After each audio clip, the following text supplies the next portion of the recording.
সবাইরে শুভ নববর্ষ। আজগো বরিশালের মানুষ এত বেশি আনন্দ হচ্ছে, মনে হইতে আছে কি ঈদের থেকেও আজগো বেশি আনন্দ হতে আছে। এই পহেলা বৈশাখের দিন মনে হইতে আছে আজগো শহরটা এত সুন্দরভাবে আনন্দ উল্লাস করিয়া মানুষ কাটাইতে আছে, মনে হইতে আছে আজগো একটা ঈদের দিন। আসসালামু আলাইকুম, আপনারা সবাই কেমন আছেন? মুইও ভালো আছি।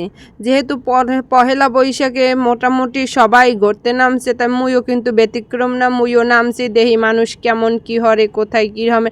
আসলে বরিশাল শহর তো আমার ভালো হয়েছি না, কারণ বরিশালই থাই যেহেতু মোটামুটি সব জায়গায় যাওয়া হয়। হ্যাপারও যেহেতু একটা অকেশনের দিন কিন্তু যাওয়ার আনন্দটা একটু ভিন্ন মধ্যারে যা মনে হয়।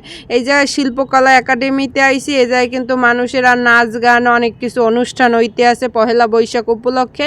এইখানটা কিছুক্ষণ খাড়াইয়া এইবার যেহেতু নামাজের সময় হয়ে গেছে মাগরিবের, এর লেগে কিন্তু এইখানে অনুষ্ঠানটা বিরতি দিয়েছে। আর মোরাও ঠিক সেই টাইমেই আইছি, বেশি কিছু মোরাও দেখতে পারিনি।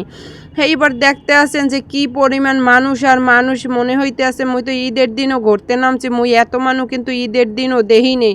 আর আম্মেরা অনেকেই কইতে পারে না ফাও পহেলা বৈশাখ গেছে আজগো 3 দিন হইলে আজগো ভিডিও ছাড়ছেন।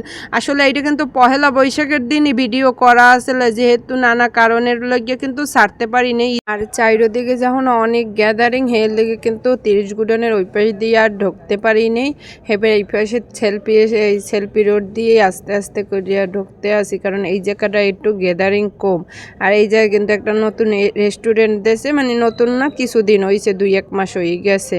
এইরকম একটা রেস্টুরেন্ট দিয়েছে, বেশ ভালোই লাগতে আছে। আর এই জায়গায় মানুষ একটু কম, হেইতে একটু কিন্তু নিরিবিলি পরিবেশ। আর যেহেতু বৈশাখের দিন বৃষ্টিটা হয়েছে, এর লেগে কিন্তু আটটুই ঠান্ডা ঠান্ডা। আর চারিদিকে মানুষ আর মানুষ, এ জায়গায় কিন্তু তেমন মানুষ থাকে না, এ জায়গায় কিন্তু মানুষের ভর্তি। আর ঘুরাঘুরায় তো বেশ মানে খুবই খুশি, কইলাম না যে ঈদের মতো আজকে সব মানুষ অনেক আনন্দ করছে। যেহেতু কয়েক বছর পর কিন্তু এবছর মানে রোজা ছাড়া পহেলা বৈশাখ মানে হইছে, এর লেগে কিন্তু মানুষের একটু আনন্দটা বেশি। আর এই হালকা ঠান্ডা হইলে কি হয়েছে, ঘুরাঘুরে আইসক্রিম দেখলে কিন্তু হেরা মানে থামাথামি নেই। এবার যেহেতু আইসক্রিম দেখি হালাইছি যে নতুন একটা ফ্লেভারের আইসক্রিম দেখলাম, ভাবলাম এইটা খাই। মানে এটা তো নতুন না, মদ্দারে নতুন, হের লেগে খাইলাম। মুই বেশিরভাগই চকলেট আইসক্রিম দেয়া, মানে চকলেট কোনটা পছন্দ করি আর ওরা কোন আইসক্রিম পছন্দ করে, এইবার হেইয়া খাইতে আসি। আর এদিকে মানুষজন একটু নিরিবিলি দেখিয়া একটু খাই একটা শান্তি পাওয়া যাইতে আছে, বা একটু ঘুরিয়েও শান্তি পাওয়া যাইতে আছে। ইয়ারে প্রথমে দেশালাম না যে এই আইসক্রিমটা মুই আল্লাহ খাইতে পারবো না, যে ও খাইবে। এইবার কিন্তু ওরেও একটু দিছি, মুইও খাইতে আসি, কারণ আইসক্রিমটা কিন্তু অনেক বড়, খাইতেও কিন্তু অনেক স্বাদ এই আইসক্রিমটা। এইবার যাই হোক, এই যে 2 ভাই বোনে দেখছেন এই হারা কিন্তু দুষ্টমি ঠুষ্টমি করতে আছে, আর আইসক্রিম লইয়া এই লগে খাওয়া দাওয়া করতে আসি। কারণ ঘুরতে আমার খামু না, হ্যাঁ তো হয় না, এটা ওটা খাইতেই থাকবো যতক্ষণ ঘুরতে থাকবো। কি কন আমেরাও কি মনে হয় না এইরকমের কামি হরেন। এইবার দেখছেন এদিকে যেই আইসি, এদিকে 30 গুডনের এদিকে দেখি আরো বেশি ভিড়।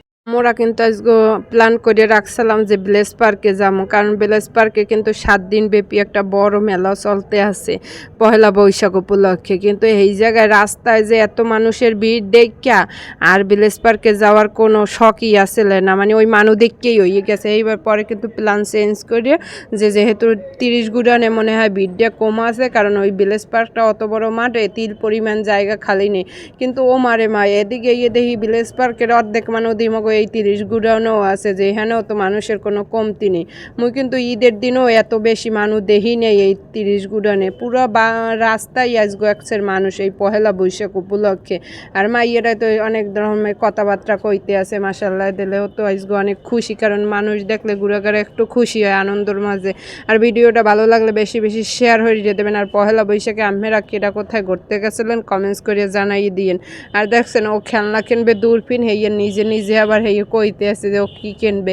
এতটুক মানে আসলে এই বয়সে কিন্তু এইগুলো আমরা কিছুই বুঝতাম না, ওরা যে এখন ঘুরাঘুরায় বোঝে, কারণ ওরা কিন্তু এখন মোবাইল দেখে বা অনেক কিছু এই যে স্মার্ট মানে জিনিসগুলো টেকনোলজিগুলো ওরা পাইছে। আর এই যে মগো বরিশালের বিখ্যাত লঞ্চগুলো যাইতে আছে ঢাকার উদ্দেশ্যে, দেখছেন এই সুন্দরবন বড় বড় লঞ্চগুলো কিন্তু সব এই বরিশাল দিয়েই যায়। আর বিএপি ভাবেই কিন্তু বরিশালের মানুষ শান্তি করিয়া ঢাকা শহরে যাইতে পারতে আছে। এত আলিশানভাবে অন্য কোনো জেলার মানুষ কিন্তু এইভাবে যাইতে পারে না ভিআইপি ভাবে। আর এদিকে দেখি অনেক ধরনের আচার, আসলে 30 গুণানে এই জায়গায় এই মামা মাঝে মাঝেই আয়, মানে প্রায় সময়ই দেখি বেশ ভালোই খাইতে আচার। এরা পহেলা বৈশাখ কেটা কি হরছেন বা কোথায় ঘুরতে গেছিলেন চাইলে কিন্তু কমেন্টস করে জানাই দিতে পারেন। আর ভিডিওটা ভালো লাগলে বেশি বেশি শেয়ার হয়ে দেবেন যাতে সবাই দেখতে পারে। সবাই ভালো থাকবেন, সুস্থ থাকবেন, আল্লাহ হাফেজ।